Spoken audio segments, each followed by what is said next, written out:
Pertahanan Prabowo Subianto telah selesai menjalani operasi besar pada bagian kaki kirinya yang pernah cedera. Setelah sekitar sepekan usai operasi, Prabowo Subianto muncul perdana di hadapan publik. Prabowo Subianto hadir dengan penampilan gagah dalam acara HUT Bayangkara ke-78 di Monas pada Senin 1 Juli 2024. Terlihat Prabowo mengenakan jas berwarna abu-abu. Prabowo berjalan di belakang Presiden Jokowi dan Wapres Ma'ruf Amin.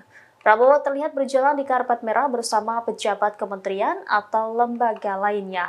Ia terlihat tidak lagi menyeretkan kakinya saat berjalan. Sesekali Prabowo terlihat tersenyum saat memasuki arena upacara. Prabowo sebelumnya diketahui menjalani tindakan medis terkait cedera di kaki kirinya.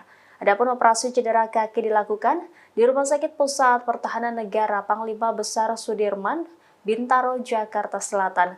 Prabowo mengakui bahwa tindakan medis yang telah dilaluinya ternyata sebuah pertaruhan nyawa. Di sisi lain, Tribunnews juga merangkum video Prabowo sebelum menjalani operasi besar. Dalam beberapa acara, Prabowo Subianto terlihat pincang saat berjalan.